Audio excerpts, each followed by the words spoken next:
السلام علیکم ورحمۃ اللہ وبرکاتہ۔ انشورنس کی کئی قسمیں ہوتی ہیں، اس میں سے ایک قسم اشیاء و املاک کا بیمہ، یعنی چیزوں کا بیمہ، ملکیت کا بیمہ، جس کو عربی میں تامین الاشیاء کہا جاتا ہے۔ مختلف چیزوں کا بیمہ کرایا جاتا ہے کہ اگر وہ چیزیں تباہ ہو جائیں تو بیمہ کرانے والے کو بہت بڑا معاوضہ ملتا ہے۔ مثلا عمارت کا بیمہ کرا لیا جاتا ہے کہ اگر اس عمارت کو آگ لگ گئی تو بیمہ کمپنی اتنے پیسے ادا کرے گی جو اس عمارت کی قیمت ہوگی، تاکہ دوبارہ اس عمارت کو تعمیر کرایا جا سکے۔ یا جہاز، بحری جہاز کا بیمہ ہوتا ہے کہ مثلا جاپان سے سامان منگوایا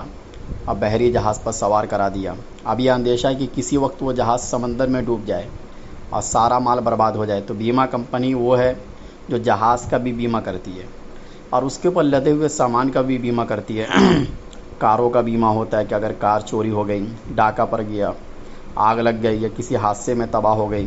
تو اس صورت میں بیمہ کمپنی اس کار کی قیمت ادا کرتی ہے۔ آج کل ہر چیز کا بیمہ ہوتا ہے، یہاں تک کہ کھلاڑی اپنے اعضاء کا بیمہ کراتے ہیں کہ اگر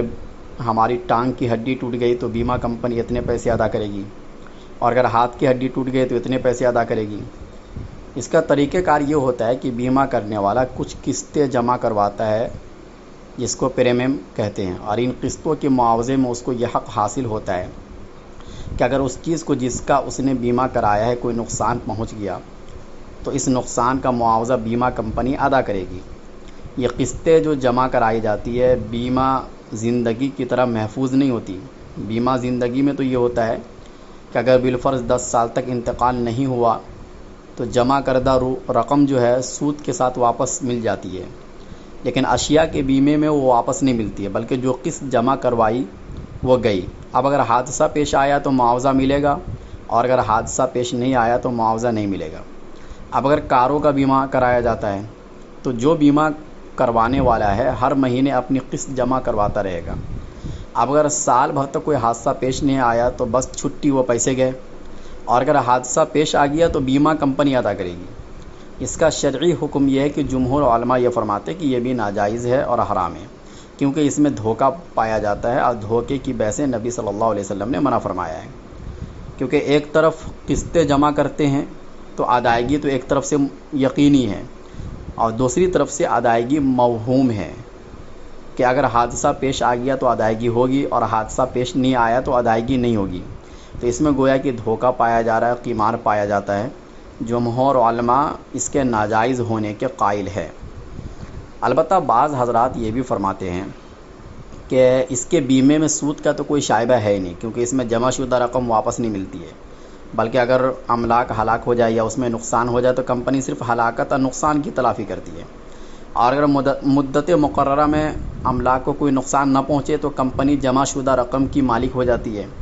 اور طالب بیمہ کو اس کے عوض میں کچھ نہیں ملتا ہے۔ چونکہ املاک کو نقصان پہنچنا کمپنی کا اس کی تلافی کرنا ایک شک والا معاملہ ہے، اس لیے اس میں قمار کا شائبہ تو موجود ہے، اور املاک کی بیمے میں قمار کا مفہوم پائے جانے کی وجہ سے اصل حکم تو یہی کہ ناجائز ہوگا۔ مگر آج کل کے دور میں گاڑی، دکان، کمپنی، فرم، ایکسپورٹ، امپورٹ وغیرہ کے اموال کا وجود بغیر بیمہ کے مشکل سے ملتا ہے، اور زمانہ اور حالات ایسے ہیں کہ اگر کسی کی ملکیت بیمہ وغیرہ کے ذریعے سے حکومت کے ساتھ متعلق نہیں ہے تو اس پر حادثہ پیش آنے کی شکل میں حکومت کی طرف سے کوئی مدد نہیں مل پاتی،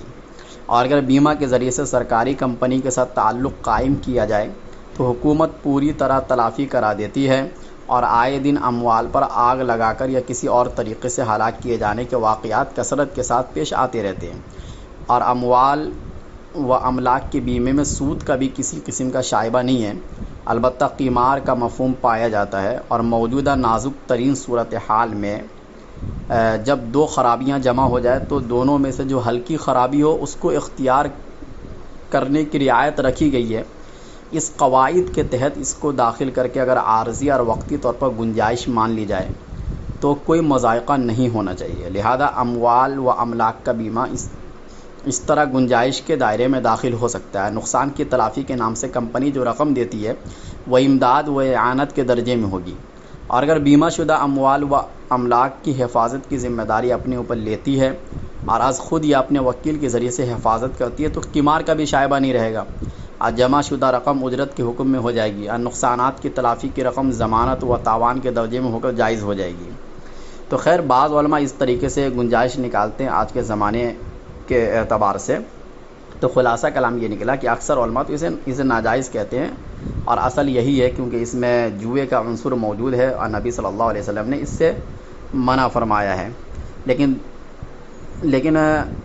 آج کے زمانے میں چونکہ ضرورت ہے، تو اگر مجبوری کے تحت عارضی طور پر گنجائش نکالی جائے تو نکل سکتی ہے، یا حکومت کی طرف سے اس قسم کا بیمہ کرانا اگر لازم ہو تو بھی اس کی گنجائش نکل سکتی ہے۔ واللہ اعلم بالصواب۔